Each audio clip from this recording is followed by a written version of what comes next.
Hi everyone, welcome to Humanitarian Chronicles, where I highlight extraordinary people doing extraordinary things. I'm Abby Lodmer, conscious comedian, life coach, and nutritional counselor, and I am here today with the magnificent Dr. Dawson Church, author of the best-selling book, The Genie in Your Genes, among many other healing-based masterpieces. We are here on this fine day to debunk some of the major myths about genetics, or at very least improve upon the accepted theories out there. Dr. Dawson is an award-winning author. He is the world's expert in understanding the link between emotions and genetics. He founded the National Institute for Integrative Healthcare to study and implement promising evidence-based psychological and medical techniques.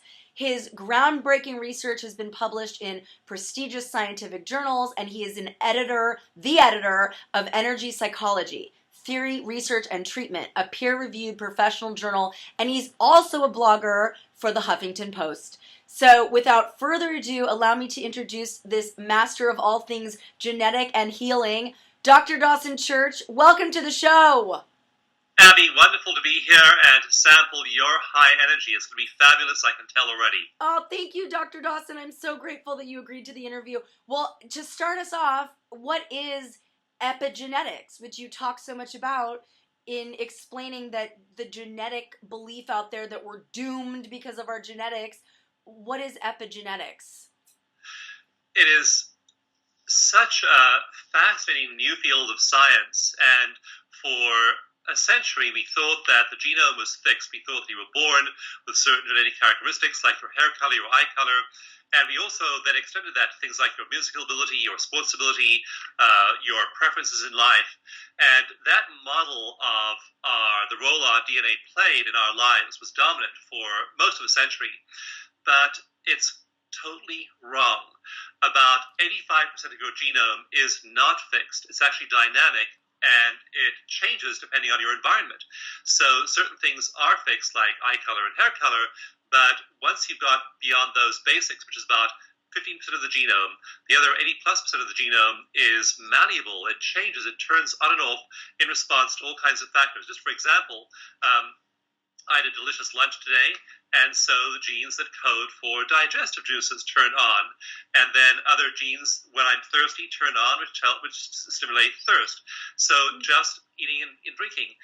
We have circadian rhythms, and so we have what are called clock genes, which make us go to bed at night and wake up in the morning. All of those things are ways in which our genome is interacting dynamically with our environment. If you travel to a different city, a different part of the world, and you are suddenly having a big disparity in night and day from where you were before, you get jet lag because your genes, the whole way your clock genes are working, gets thrown off. So we have many genes that are cued by our environments. And then finally, we have genes that are cued by our emotions. If I am happy, there are certain genes that turn on. If I am sad, certain genes turn on. And just to go right from birth all the way to death, what happens is that people who are turning on these genes with emotion, and they're sad genes, they're depressed genes, they're angry genes, they're upset genes. Research shows, for example, that optimists live, on average, about 8 years longer than pessimists. Yay! So wow. Having those cortisol genes turned on, having those genes that are more likely to be associated with cancer or heart disease turned on, turning on those genes and upregulating all that gene activity every day carries a huge biological penalty in terms of aging and in terms of early death. So it really benefits you to learn to be happy. When we got on the Skype today, you said, "How are you?" I said, "I'm happy," and I am happy. Oh man, and I piggybacked on that. I was like, and just your energy through the screen made me happy, and I was already happy because I was so excited to interview you, and because it's actually a sunny day here in Seattle, so I am happy, and we are happy together, and this interview will go out into the ethers and spread happiness, so thank God. That's awesome, and exactly, your words create your world. Even like they talk about smiling releases endorphins that create happy genes. I never knew until I read about you and your research and read excerpts of your book and watched your videos and, started studying epigenetics, whatever lifestyle choices we make turn on or off our genes.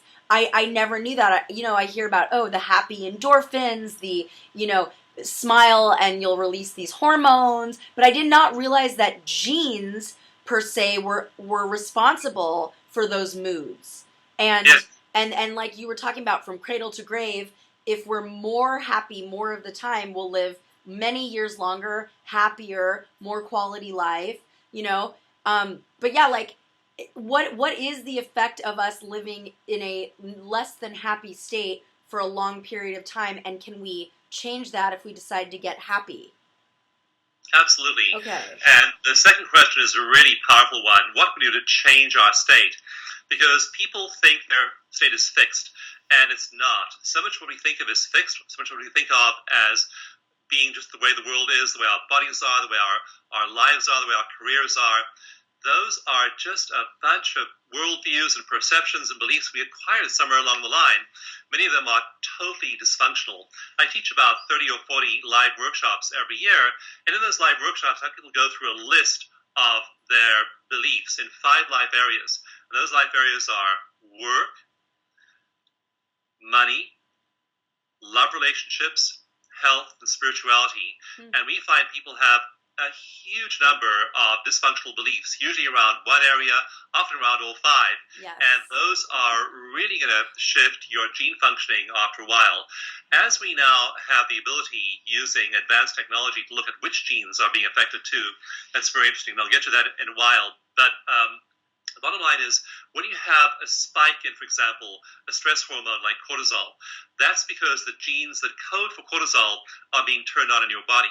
And so when, for example, just actually one real life one is about 5 or 6 weeks ago, a well-known best-selling author friend of mine emailed me frantic text, and she'd emailed several of her friends in the energy healing space, and she'd been attacked by a pit bull, and a huge chunk of flesh about the size of my hand had been bitten out of her thigh. Oh my God. And it was a horrendous attack, and the doctors were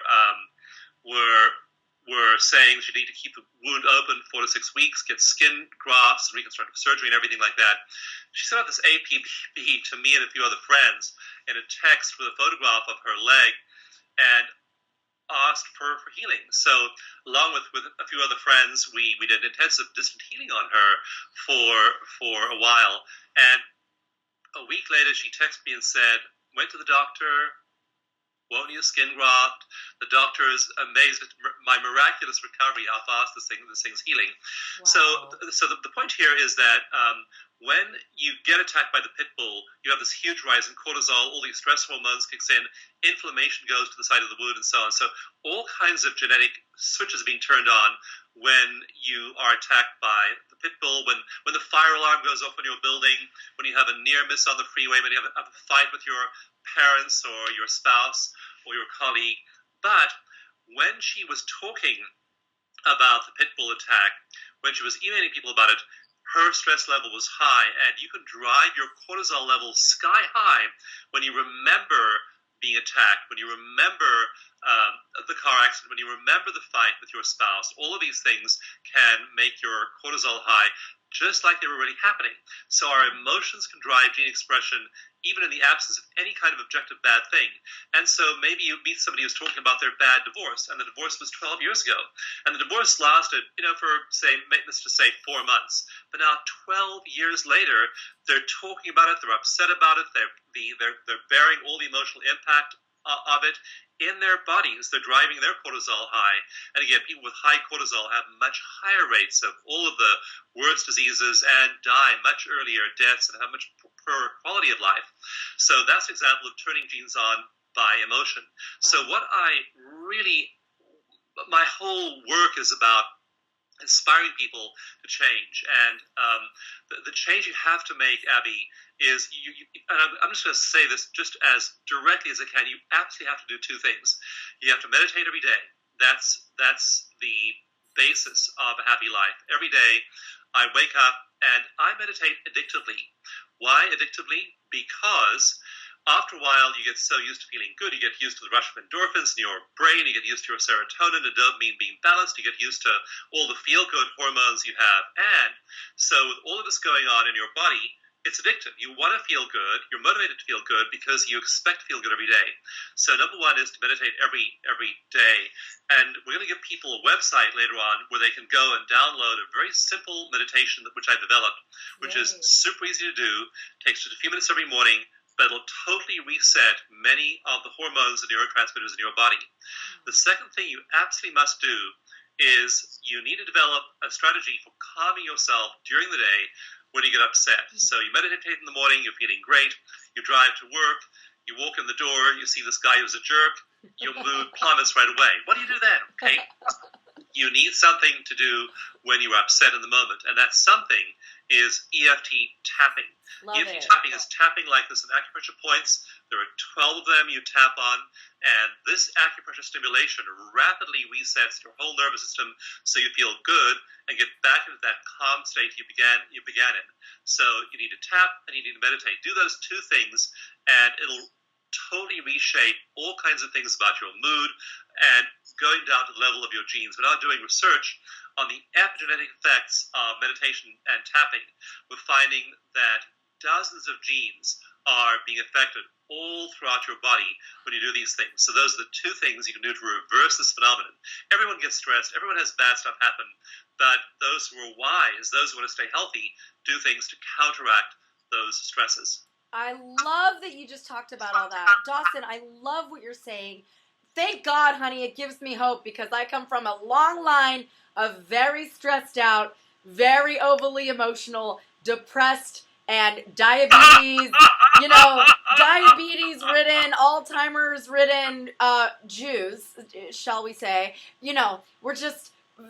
we got a lot of stress. We're running from a lot of predators. We're running from a lot of tigers. You know what I'm saying? So the cortisol levels, the fight or flight levels are just up. So, and I always thought that Jewish people were high-strung people, we're high-stress people. And I know why so many of us are turning to the yoga world and changing their names from Ira Rosen to Govindas. I get it. Whatever you have to do, honey, whatever you have to do. That's a true story. I love you, Ira. I love you, Govindas. But whatever we have to do, for God's sakes, meditate, do the tapping. You can still keep your pizzazz, my loves, but we don't have to keep the angry Russian genes that are streaming through our bodies. I've been worried about that because all 4 of my grandparents died from complications of diabetes.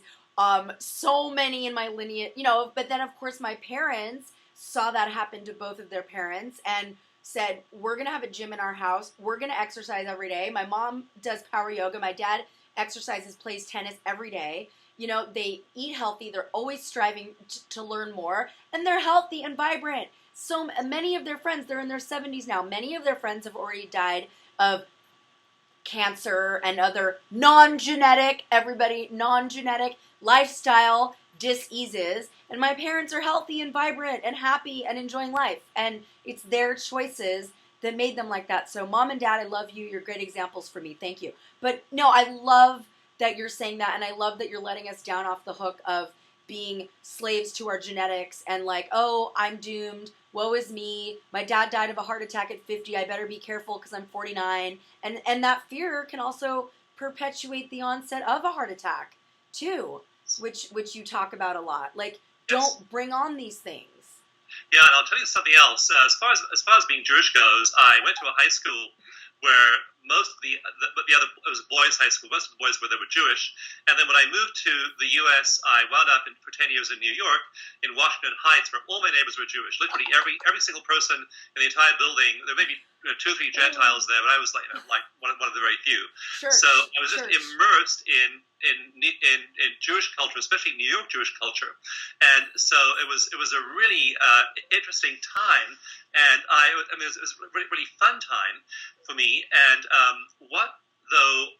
a few things. One is that I did see that phenomenon where many of the people, especially the people I was with in Washington Heights, they were Eastern European Jews. So they were from Romania, or they were from Hungary, or they're from the former Austro-Hungarian Empire, places like that. And they had really high levels of anxiety.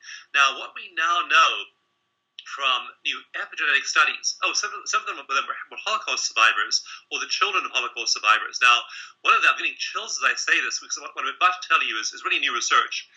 But a piece of research done on the genetics of stress. People who lived through horrible things like the Rwandan genocide in 1994, or the Civil War in the Congo, or just horrendous, shattering events like the Holocaust, they have genetic tags. They become hypervigilant. They develop all the signs of PTSD. Hypervigilance, avoidance, things like avoiding certain places that will trigger them. And so there's this whole long list. There are about 20 symptoms of PTSD. And there are some genetic markers of PTSD. So it'll change people in various ways. Their stress genes will get dialed up, and their immunity genes will get dialed down, so they're more likely to succumb to disease. But what I'm getting chills is that really new research done in the last couple of years has shown that the children and grandchildren of Holocaust survivors have some of the same epigenetic tags on their genome that their parents or grandparents had. In other words, when you test them, when you do a gene expression test on them, they look like a Holocaust survivor, even though it happened to their grandparents. Wow. And a study published 2 days ago on this is a study published on worms, and worms are often used for studies because they reproduce fast. And you can track their epigenetic changes very, very quickly over generations. They found that those epigenetic tags were passed down in this particular species of worm for 17 generations, okay? So generation by generation by generation, these tags are being passed down. That's why I was saying earlier, we think it's the way the world is. We think it's a dog-eat-dog world. We think it's a competitive world. We think the world is unsafe. We have this long list of beliefs about men, about women, about work, about our bodies, about our self-worth, about money. And, Abby, most of it is just not true. And so when I work with these poor people in live workshops, and they tell them they reel out all the stuff that they've carried around for baggage, as baggage for generations. And a lot of it's due to their lineage. The African-American people in my workshops, they have their own whole set of stories. The Jewish people have their own set of stories. The Irish people, the Irish Catholic people have their own set of stories. It's good that you can't be an Irish Catholic Jew. Then you'd be really you'd be dead before you were born. Well, honey, you're the right person. You're the right person for the job. You've been called to do this, honey. See, you're the one. Oh my God, that's so funny. Oh yeah, everybody comes with their baggage, and it's like, do we keep those flags a-waving on our DNA? What is that? Helix on our DNA? I wore these for you, babe. Do we keep those flags waving, or do we meditate, do EFT, think positive thoughts, eat a lot of wheatgrass, do a lot of enemas to clear things out, and change those flags, change those markers? Heck, I want to. I haven't had kids yet because I'm not going to say scared because I don't want to manifest that, but I'm so concerned. I'm just like, oh my gosh, I need to like chill out way more before I bring kids into this world, because I don't want to be that angry, scared, Russian, Romanian, running from a tiger Jewess that was obviously passed down from my ancestors. My gosh. Those survival lessons to your children, Yeah, I just like need a few more years of meditating before I breed, okay? I'm committing that to you. I'm committing that to you and the human race. I'm going to turn off my cortisol and stress hormones a little bit more before I bring a being into this world. And I love that you're talking about all this, and it makes me remember what I've been taught in science that I've studied, that we are not physical beings. We are electrical beings. We just think we're physical beings. And that to me, and if people remember that we're electrically charged masses of molecules, it's so much easier to rationalize and think logically, oh, duh, of course I can change my genetics. It's just electricity. I can make it go this way. I can make it go that way. I can make it go this way. You know, I mean, I know you talk a lot about that, about what we are as bodies and conduits and change abilities to change. Can you talk a little bit about that? It is fascinating. You're right. Your energy even when you go down to the smallest level of subatomic particles or energy, string theory says that what we perceive as a heavy molecule is actually just a string of energy that's vibrating slowly. What we perceive as a light molecule is the same string vibrating fast, and these strings are tiny and they form the basis of all matter. And so when you get down to it, even matter, we think of as our material bodies, is energy. And that's why the field I work in is called energy psychology and energy medicine, because it applies energy to matter. And so rather than trying to change matter, change your body, change your genes, change the way your body is using material means. And again, material means there's some really good ones. I like, have a good doctor, get the prescription you need if you need one, and also make sure you have good exercise, good nutrition, work the material end of the continuum as much as possible effectively, but work the energy end, because when you shift energy, then things change. Just like, for example, I've worked with some people who've been through horrendous experiences, and when the energy changes, everything changes. There's one story I tell in one of my books about a Vietnam veteran, and he had PTSD for about 40 years. He had one central memory of the day when his best friend was killed in Vietnam. And on the day his friend was killed, his friend got shot in the head shot through the head by a sniper, and it was just this. He was having flashbacks, nightmares.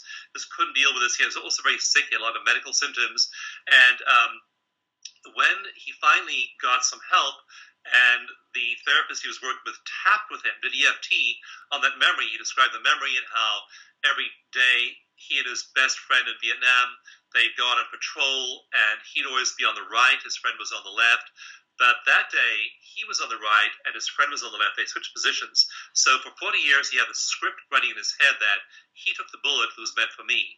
And he had this tremendous guilt over that. As he tapped, he suddenly had this epiphany. He suddenly realized, as he did EFT, he realized, I just realized this just dawned on me, this fact that just the way I would have wanted to die for him, he would have wanted to die for me. Oh. And when he had that cognitive shift, suddenly it flipped, and the event was still the same. Nothing changed in his past or in the tragic history, but the way he saw it, the lens through which he saw it, shifted, and then everything changed in his life, and he was able to sleep again. He had a huge reduction in PTSD symptoms. In our research, we show that 90% of people who use EFT for PTSD recover, and big changes, big results. So it is so worth doing this. It needn't take you 6 months or a year or 10 years to get over these things. You can get over them in just a few short tapping sessions, which is why I strongly recommend people start with a course of tapping. Amazing. Well, we've been talking about it like it's like an everyday thing. It is for you and me. Can you explain to our viewers what is EFT and why is it so effective? What is it doing that makes those memories okay and not haunting us anymore? Okay, so EFT is tapping on a series of 12 acupuncture points, and they're the end points of acupuncture meridians. So it's drawn from Oriental medicine in that it uses acupressure, this pressure, either rubbing or gentle pressure or tapping on these 12 energy centers. And while you do that, you think about bad things that happen, like your friend getting killed or the car accident or going bankrupt or the financial crash, whatever it might be. You think about that stuff while you tap. When you think about bad things and you don't tap, what happens is like the woman who was attacked by the pit bull. When you remember it, again, that is a memory, and that sends a signal to your survival brain, which then sends you into fight or flight. So whether you are running from a pit bull or whether you're remembering running from a pit bull, either one is going to send your whole nervous system into fight or flight. When you think about that attack and you tap, now suddenly your survival nervous system is getting two signals. And one of them is saying, I'm thinking about the pit bull attack, go to fight or flight. The second signal is saying, we're tapping over here on an acupressure point. This feels good. It's soothing. I'm safe. Now, the survival brain then is like, what do I do? I'm getting one signal saying panic and one signal saying I'm safe. Which of these is the real signal to act on? And it realizes that the soothing signal from tapping on acupressure points is the real signal. Because if you were really being chased by a pit bull in the here and now, you would not be tapping an acupressure point. Right. Right. You realizes, okay, that memory is no longer a trigger to go into fight or flight. So you break what's called the conditioned response. Before that, you always thought about the pit bull and always went into a panic. Now, you think about the pit bull, you don't go into panic one time. You break that link in your neural wiring in your brain between the stimulus and the response. That's called counter-conditioning in psychology. And you break that link one time, the link stays broken. When you ask the guy a week later during his next therapy session using EFT, how do you feel about your friend dying in Vietnam? He'll say, I'm at peace with it now. And he'll no longer have the emotional charge. He'll remember the details, but he'll no longer have that emotional charge. So that's how EFT works. Very, very simple. I wrote a book called the EFT Manual, all about how to do EFT.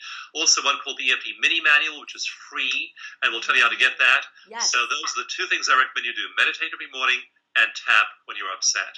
I love that. It makes so much sense. It just makes so much sense. Like, how can a tiger or a pit bull be biting your leg while you're tapping? I love that. It sends the message to your body. Okay, look, I'm chill. I'm chilled out enough to tap right now. I'm safe. Broken heart. Worst broken heart of my life. Angry people. Yeah, whenever I think, that's just the best advice. I love it. You don't even, yes, please read Dawson's books to get the exact how-to, especially the mini manual, which is free, which will tell you how to get. And just tap, if you know where any of your meridians are, tap when you're thinking of anything negative or painful. That's so awesome. It makes so much sense to me. I love that.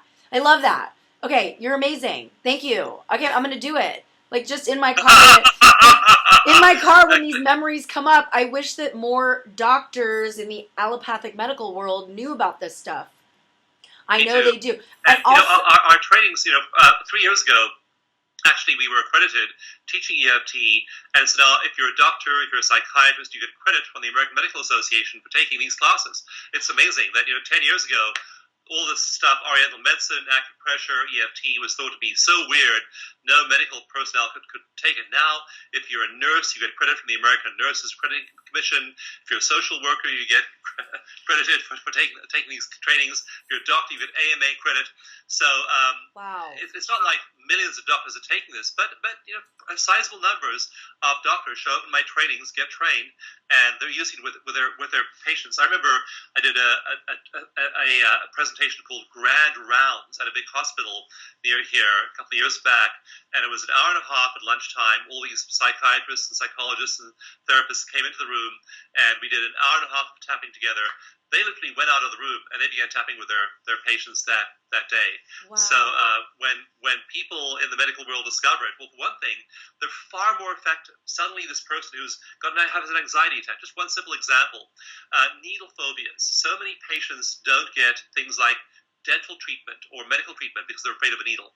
And needle phobias affect a lot of people. And so we find in research that needle phobias just melt away in a few seconds when you use EFT. I worked with one lady, and she was on a conference call I was doing, and she was from somewhere in Africa, I forget where, but happened to join the conference call, had had a severe needle phobia since childhood, and also some pretty miserable experiences with her parents.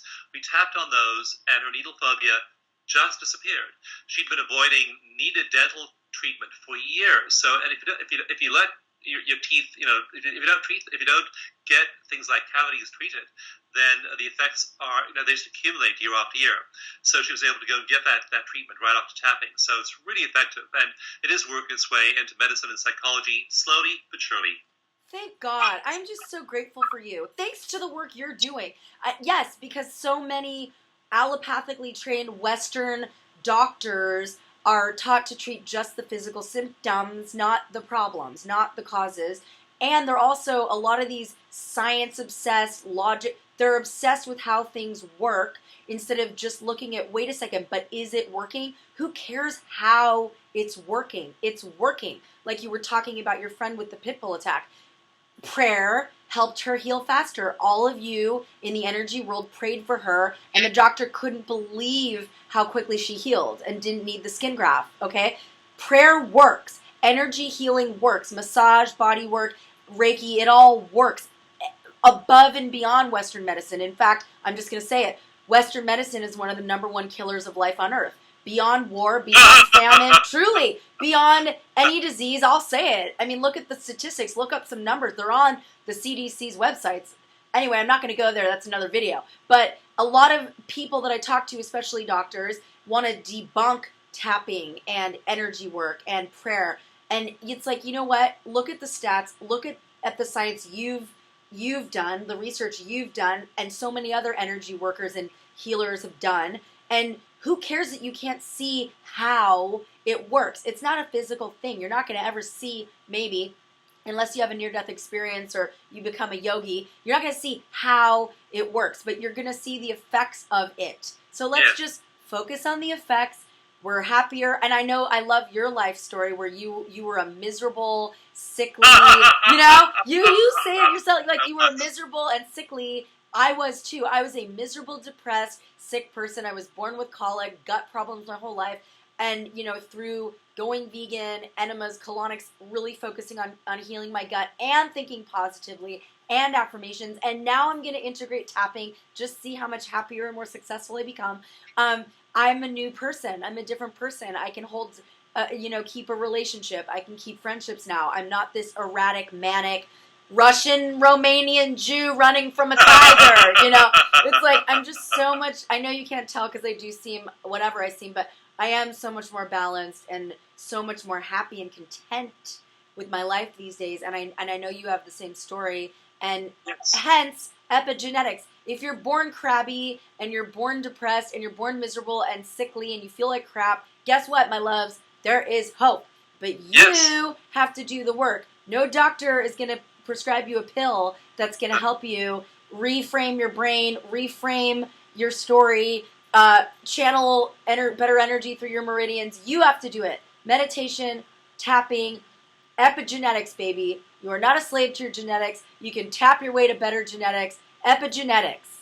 There's my plug for Dr. Dawson Church's work and research and life's purpose. There's my plug. I'll just share with you, when you do tap all of those old patterns away, it's not like you become an emotionally flat person. You become a passionate person. You become an articulate person. You become a creative person, and you get to keep all the magic, all the vitality you have. It's just no longer channeled into emotional distress, into craziness, into wild mood swings, into dysfunctional places. It's now all of that energy, all of that human potential is now focused on your goals, on your life mission, on alignment with your higher self and higher purpose, and it flows out through you. And I'll just mention some of the genes that it changes, because again, we're trying to map now the genes that it changes. And one study that was just published recently, it was by a psychotherapist who gave people a 1-hour EFT session and then compared it to a 1-hour placebo session. And the EFT session, by comparison, it showed changes in 72 genes. And that 1-hour EFT showed changes in genes that code for killing cancer cells, genes that code for protecting your skin from the sun's ultraviolet light, genes that code for remodeling neurons in the white matter of your brain, genes that code for producing immune cells in your body, genes that code for producing more red blood cells in your body, genes that code for regulating your metabolism, genes that code for upregulating your immune system and downregulating inflammation. Again, 72 genes changed, and that was a result of 1 hour of EFT tapping. So now we're trying to be able to map these genes. It's profound to see the changes that happen at the level of gene expression. Unbelievable. Totally believable. Totally believable. That is so magnificent. Okay, I'm going to look like even more of a passionate, crazy person. I'm going to be out tapping in public in front of my clients when I'm oh, I'm sorry. What did you sprout this week? Oh, great. That's wonderful. Oh, I'm so happy for you. Join me while we have this conversation. No, but yeah, like I'm going to look even crazier because I'm going to be out and about tapping all the time, because if it can do that in 1 hour, I'm going to do it for all the 16 hours that I'm out and about and see what it does to me. I'll get back to you. That'll be our next video. But no, I have one question. What about the people who say these are probably the quick fixers who like to go to the doctor and get a pill for things. But what about the people who say, okay, I do my positive affirmations every day, I do tapping, so I can eat whatever I want, and my genetics will not mutate, and my body will not inflame because I'm tapping and I'm doing my affirmations. Yeah, and you need all of the above. So you can't abuse your body. You can't eat things that are going to increase what in medicine is called your allostatic load. You just keep on loading bad stuff in. I'll just take one example. For example, in pain research, we show over and over and over again, many studies, that about 2/3 of pain is removed after EFT. So people have PMS pain, if they have back pain, if they have cancer pain, if they have frozen shoulder, whatever they have, whatever kind of pain they have, the average of all the research is that 2/3 of that pain is gone after EFT. But that means that 1/3 is still there. Now, why is the 1/3 there? Well, maybe you have that pain because of your posture. Maybe your posture is stressing you. Maybe you have that pain because of some kind of digestive imbalance. So there are all kinds of other reasons. So you don't want to just tap and then say, I'm just going to ignore the rest of it. Do both.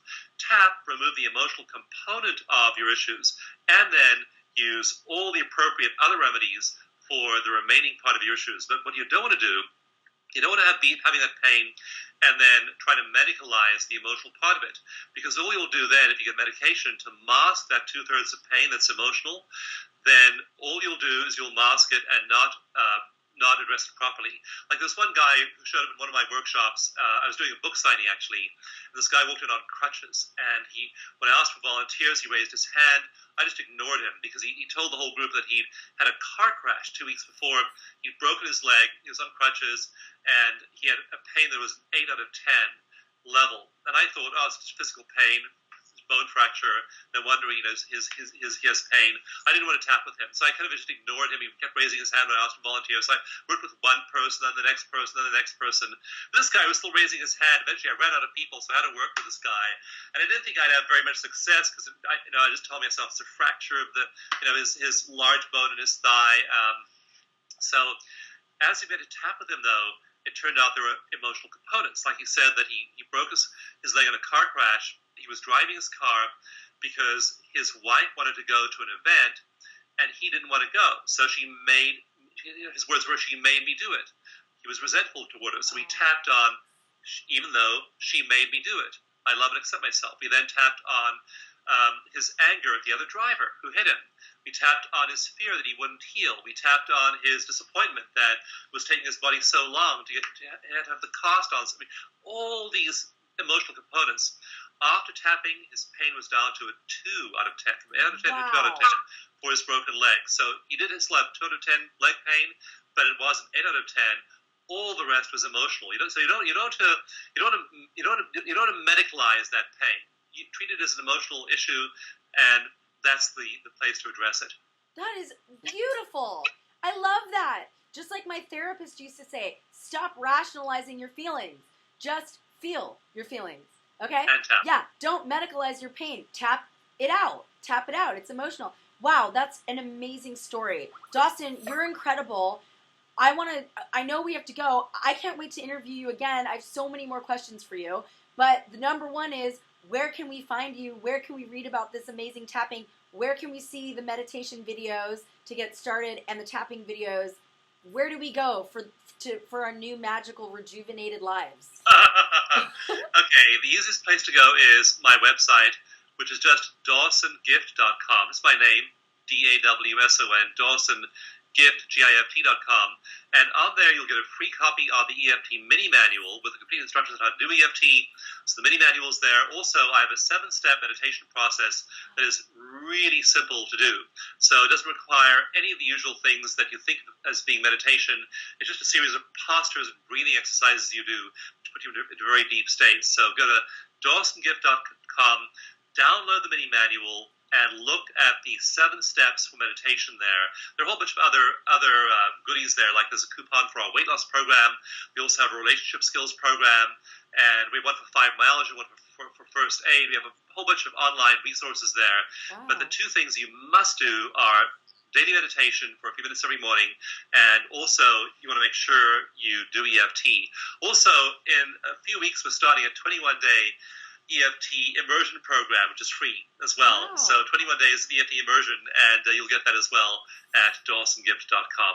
Oh my God, that is such a gift. I'm going there immediately. You're so fantastic, Dawson. I'm so grateful for you. I'm so thankful for the healing work you're doing, for helping people take control of their genetics, to change them for the better, and release the old rackets that are holding them back. And we've got to blossom. We got to blossom. Go to DawsonGift.com. Get your free manual about EFT and meditation and start embracing your life today. Go beyond logic and reasoning, babes. There is healing and regeneration in the mystery, okay? Tap it out, and you'll see what I mean. Enjoy it, embrace it. Thank you so much, Dr. Dawson Church, for joining us today. I'm so grateful that I went to church with you. This is truly church of the mind, body, soul, and emotions. And I'm just so grateful to have experienced this with you today. Thank you so much, and I can't wait to see you again. Like this video if you liked it. Subscribe if you want. Find Dawson and like all his videos because they are magnificent as well. And become this happy, joyful, emanating light being like Dawson by doing what he recommends. And change your genetics for the better. Start now. Lots of love, babes. Thank you, Dawson. Bless you, Abby. Thank you for your wonderful work. Be well. Thank you. See you soon.